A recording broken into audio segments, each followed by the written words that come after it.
All right, we have one more day of notes. So let's finish up these notes.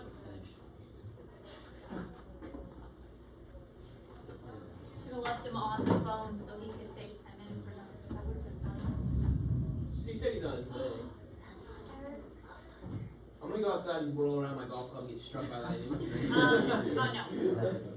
I'm gonna go climb. Wait a minute. This is the wrong class. Wrong class. Human being, general biology. No, look. I would know Your AMR class right here. Trim bologna sandwich. I did not sign up. You're just gonna do straight on his pan and cook it with eggs. I was gonna say, this doesn't look right. This looks right. We gotta talk about fishing and ways to sample fish. We gotta talk about ways to sample fish, including sign netting, electrofishing, regular fishing, and snorkeling or diving. Have you guys ever done sign netting? No. It's actually quite fun. Is it the same as cast netting? Like similar? Kind of. We did I do sign do cast netting netting. a lot when I worked with the Missouri Department of Conservation. This was the technique that was used quite frequently with the MDC. So I did this quite a bit. We did a little bit of electrofishing with them, and then regular fishing. You all are familiar with that one. And I did a lot of snorkeling with them. So snorkeling and sign netting were the ones that were very popular, and this is an example of sign netting here. So we'll talk about the different techniques for catching fish. So sign netting, a great way to sample fish close to shore and smaller fish. Courtney Hazekamp class, please come to my office. That's my career exploration class. Get to my office. They were told to go to the commons earlier over the intercom. This is Rebecca said Yeah. for them to go to the commons. Well, I think she was maybe doing something at that time. So, anyways, We'll see. She's getting old. so close to shore are a lot of variety of fish that are quite small. And if you want to try and capture them in bulk and try and get all of them, yeah, well, in bulk, you get all of them. The majority of the species in a particular area can be caught with this sign netting. You can do this with as little as 2 people, or you can use boats to catch a bigger one, which is what you were probably thinking of, AG, is using the bigger nets. But you can do this with the smaller net and 2 people. The nets with boats have weights on the bottom and floaters on the top. And that's the same is true for the sign nets that people use as well. And they can be quite long or they can be smaller. The nets typically that are hand operated have poles on the ends so that they can be handled a little easier. And we'll look at some examples on pictures in a moment. Sign netting really isn't that difficult. It just takes a little coordination and people to kind of know what they're doing. That's not really a difficult thing to do.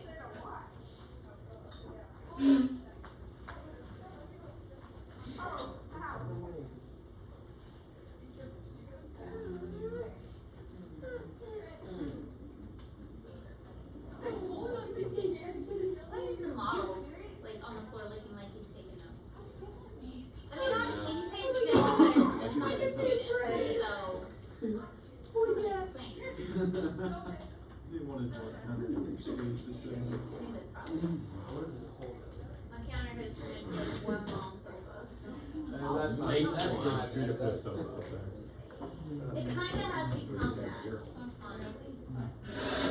Basics. Huh? Was it? Okay.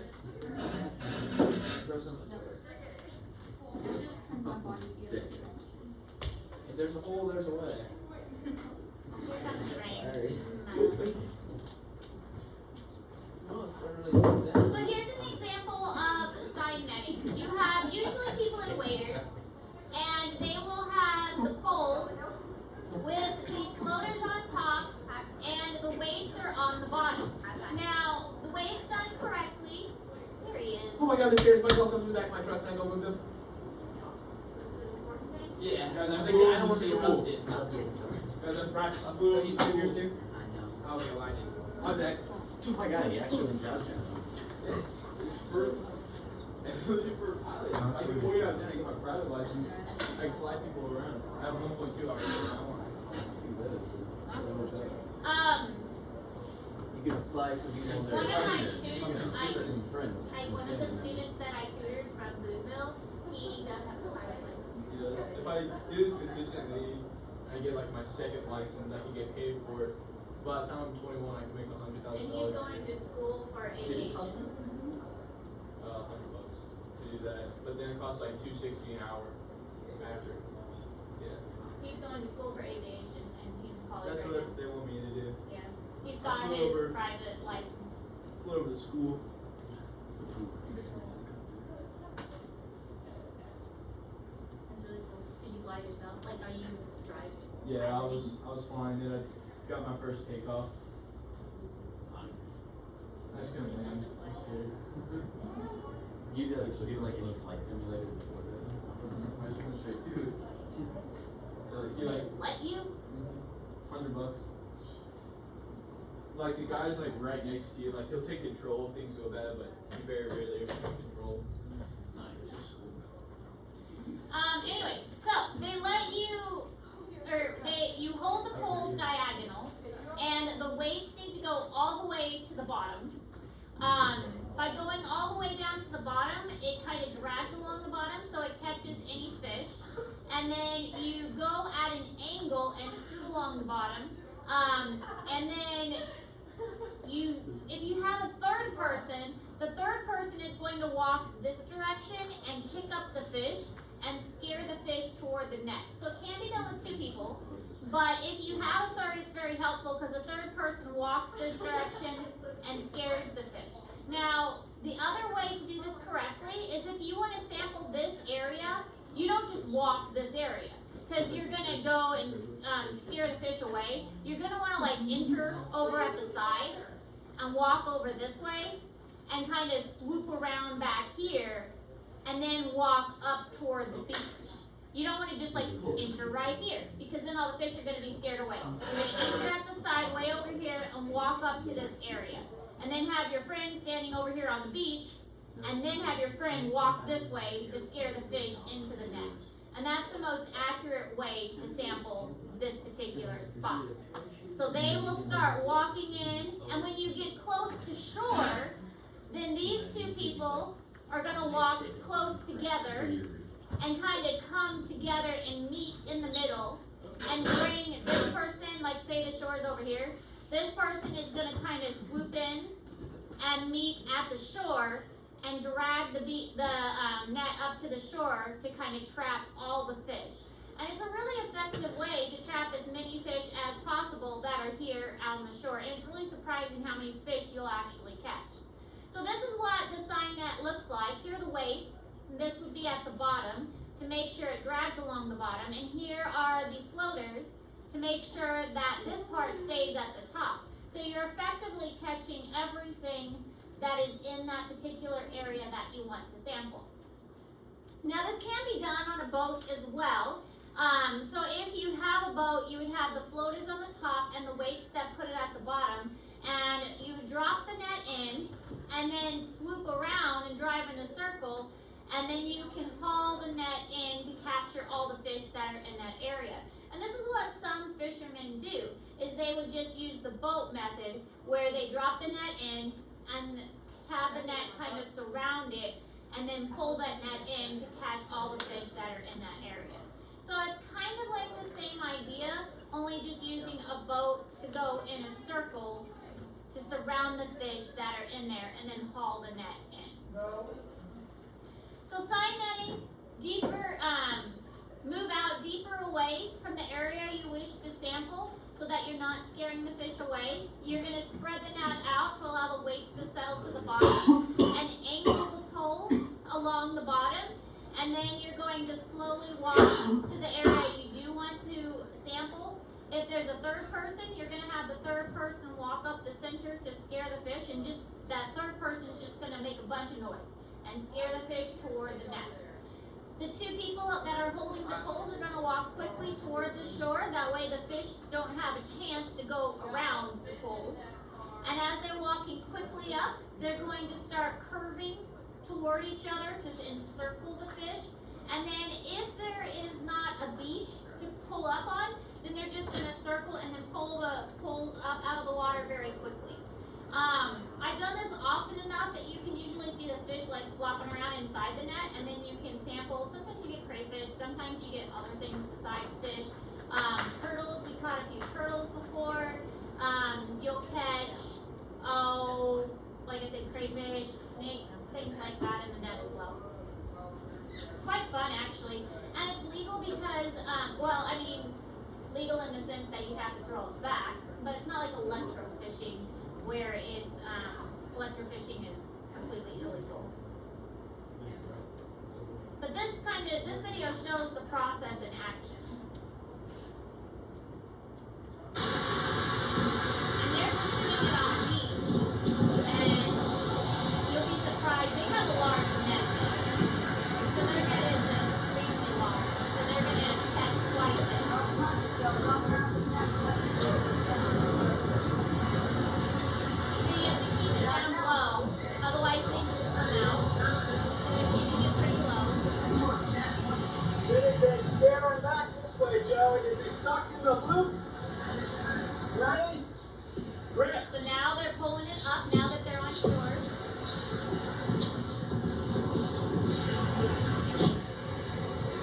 I didn't get nothing in there.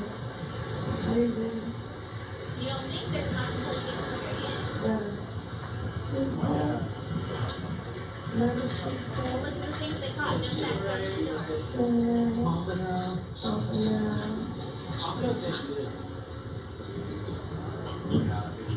So have you ever seen those fish? They have like a video. Is that what they are? It's like fishy. And so you would think that those were there just on the beach like that. Yeah, fish chowder. It's gonna be fish chowder. This looks really great. But just that little area right there on the beach, they caught those few things by sign fish. By sign fish.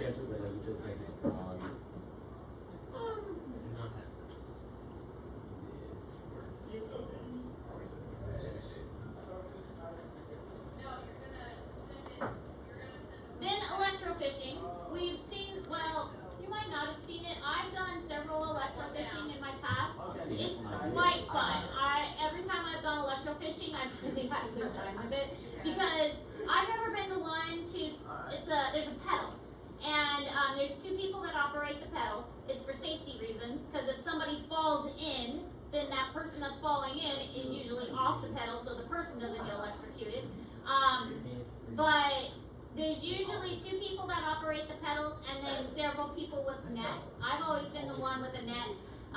But as soon as they stomp on the pedal, the electric current goes in and all the fish are temporarily shocked. They're not actually shocked permanently, but then they come to the surface and you have to scoop them up really, really quick. Because the point again is to sample all the fish in the area. Now electrofishing is much better if it is a deeper pond. Sign netting is good for shoreline, for not very deep, because you have to wade out into it. But electrofishing is great for deeper areas, because it can get the fish that are further down. You just have to be quick, because the fish recover from the electric shock very quickly. So that's why it's good to have several people on the boat with nets, because that way you can have several people on either side of the boat scooping up the fish very quickly. So you typically with electrofishing have several people on each side with a net, and you scoop them up and then you dump them in a container on the boat so that you can identify them later. So somebody driving the boat, and then somebody, usually the person driving the boat also has a pedal, and then there's a primary person with a pedal and a net, and then several accessory people with nets. And so I was always one of the accessory people with a net, scooping them as they floated to the surface. So they float to the surface, look like they're dead, and if you don't scoop them fast enough, they recover and they swim back down. But it is quite fun because you just scoop them up really quick and then plunk them into the tank on the boat. But the boat looks kind of weird because it has these extensions out and then it has these little dangly things down, which are the electric parts. And And so they dangle down into the water, and that's what sends the current into the water. But I always had fun with it. There are smaller devices that are backpacks that you can wear that are electrofishing. With those, you do wade in the water, but you have to wear like rubber waders so that you don't get electrocuted. But you can wear the rubber waders and wear the backpack electrofisher, and then it's a handheld one. So that's more of an immediate area to electrofish. I've never used that one, I've just been on the boat ones.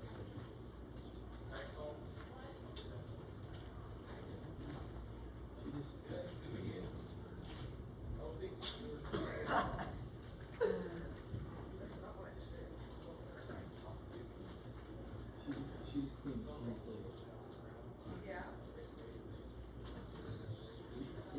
So again, electrofishing is good for small to medium depth areas. You need to be quick because the fish will recover. You do have to be careful to get the electric right so that you're not injuring the fish. If it's too high or too frequent, then the fish is going to be injured. And this is better for larger areas and sturdier fish. It's not really good for those shorelines where you're trying to collect like, minnows or sunfish. This is better for like catfish and trout and your bigger kinds of fish like that. I did sample sturgeon and paddlefish on the Mississippi River. That one we set out catch lines for, and we set them out and then we came back later to check the lines. And so that's another technique that we're not talking about today. But with that technique, that was either like electrofishing or sign fishing, but that's more of like a bait catching technique.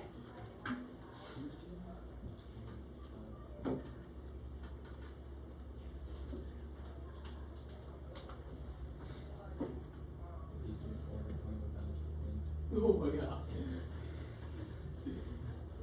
420 pounds. Crazy. He's gonna blow. Huh? No. Did any of you still up? My cousin said he did like 5 pounds. Oh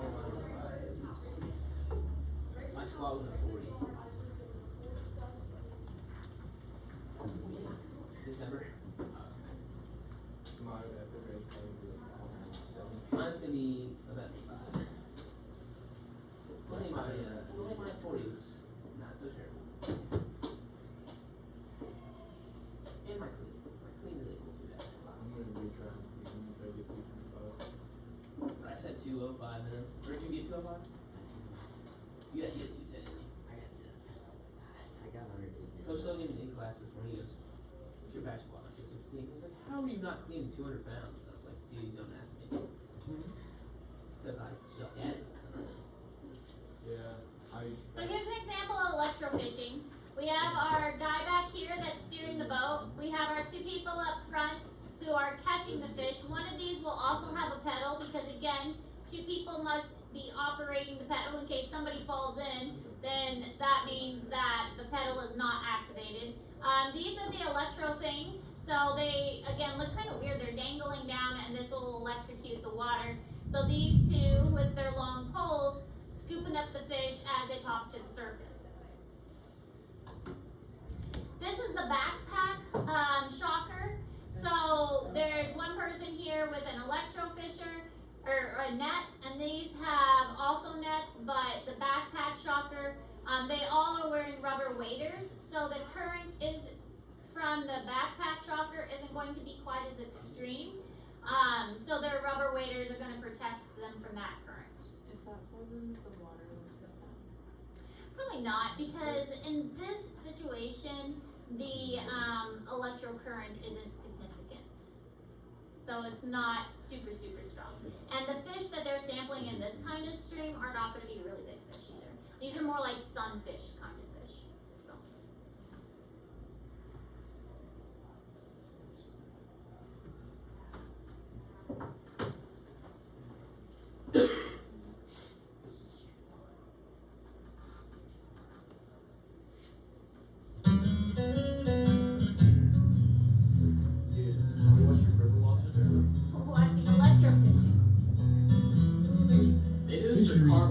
Biologists with the North Yeah. Carolina Wildlife Resources Yeah. Commission use a technique known as electrofishing or shocking to sample fish populations in public waters in North Carolina from the mountains to the coast.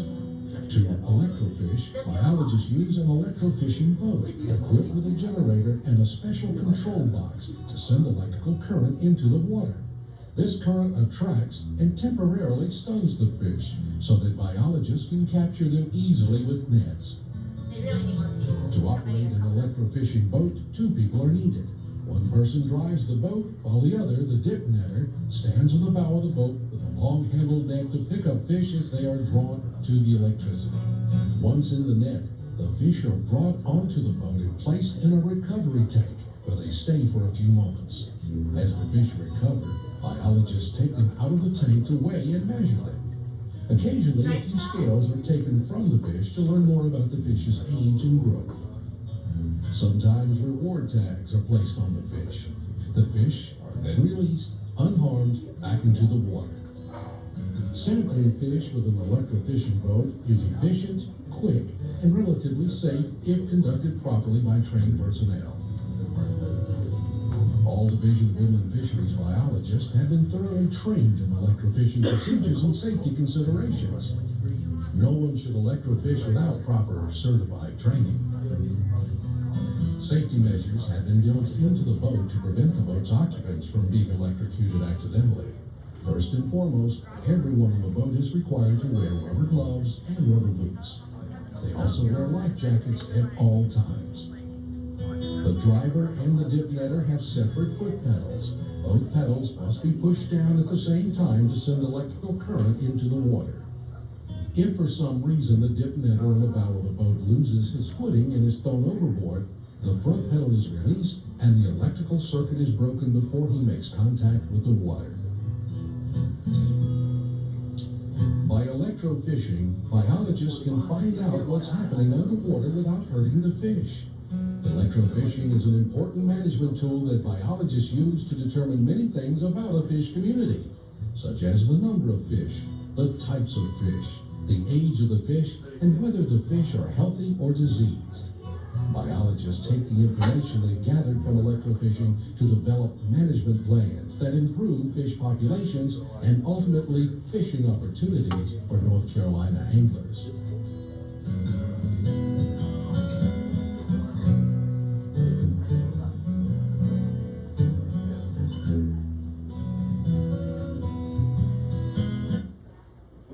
My grandparents did that. They were It was quite fun. got it surveyed. What lake survey? My grandparents got their like Well, license? electrician. So regular fishing, we all know about regular fishing. There's various ways to fish, different types of poles, hooks, bait, locations, casting. You can use boats, you can fish from shore, you can stock ponds and lakes, especially if they're private. Ice fishing in really cold areas. If it's not on private land, then if it's on public land, then you do need a license. Except if what, you're under 10? You don't need a license if you're Under 16. Under 16. Thank you. So you don't need a license if you're under 16, but other than that, you need a license. It's an easy sport, it's a lot of fun, it's a great stress reliever, so there's definitely something to be said for fishing. I think it would be fun if we could eventually stock the outdoor classroom pond, but that would be a thing for a future project. So. We stock over bluegill. Don't worry.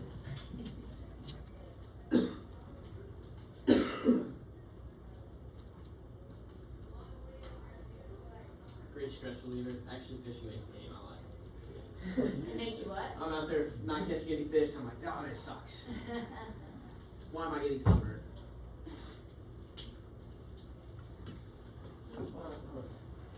Cold, you know, I get sunburned.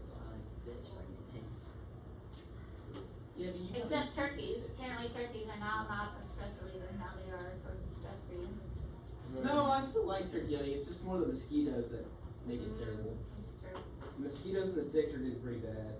I've noticed ticks have been pretty bad. Yesterday on the drive home, I found a tick like on my hair, crawling up my head. I saw Mine like fire a attacks. TikTok Oh, one let's day. get live. Turkey is All like these tick bites. trying to find a car.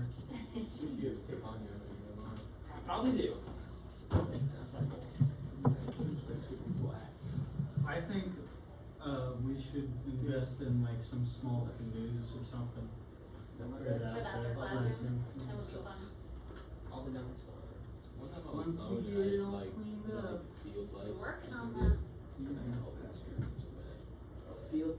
Like field lice, like they're in the grass. Sea ticks? They're lice. So like in the grass and they jump up in your hair. No. Kids have I still need to get All I had to do was just pond brush my cleaner. hair, falling out, so instead of sticking out. Well, and if we can't get to that again, just make a budget for it. What we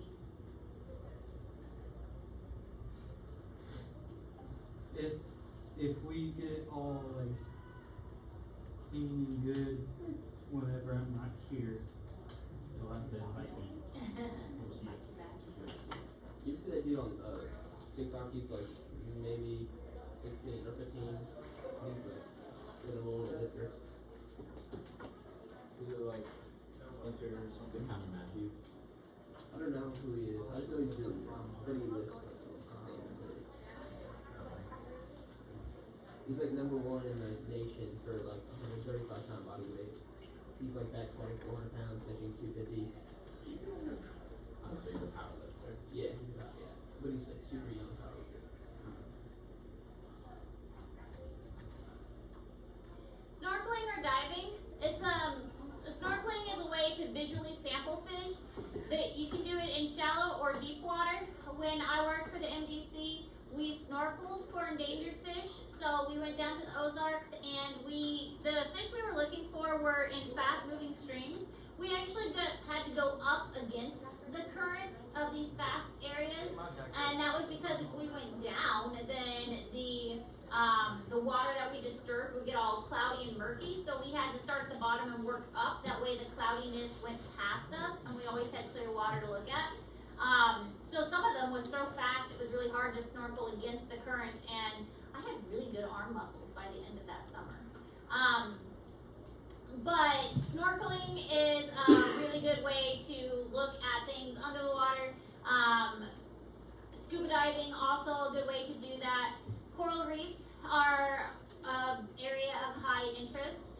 Can be used for snorkeling and diving can be used for a variety of reasons, and it requires, oftentimes requires good visibility for us to use both of these. There are people who use snorkeling and diving for, like forensic reasons. If a person has vanished in the vicinity of a lake or a river, then they might use snorkeling for those purposes as well. But it's perfect for doing surveys of fish areas. There were a couple times that we were just trying to look for new sites, and so we would just explore rivers and streams, and so we just walked down rivers and streams, and every now and then we would stop and we would see if we could find these endangered fish. And sometimes the water was quite deep, and we'd just go under and we'd look for fish, and it was really quite cool.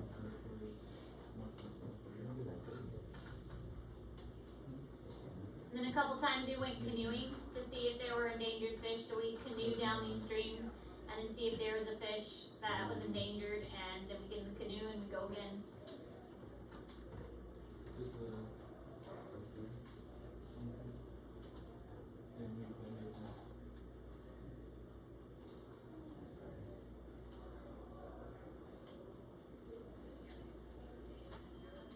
how come I didn't get this when I was freaking pitching? I pitched 14 innings.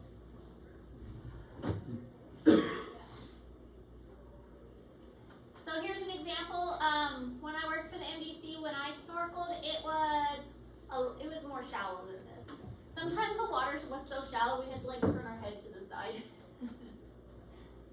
But sometimes it was about this deep.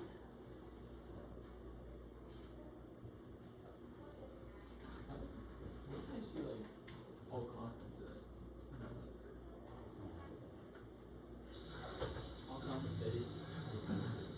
Already there.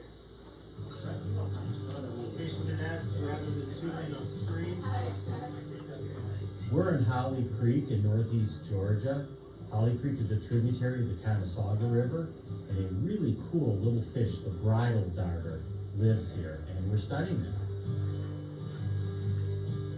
The bridal darter is only found in 2 river systems in the world, the Conasauga River in a little bit of Tennessee and northern Georgia, and the Etowah River, which is just north of Atlanta. We're concerned that habitat degradation, a lot of siltation, and other factors has really caused this fish to disappear from several areas. So we're doing a survey to see where they still are found and where they aren't.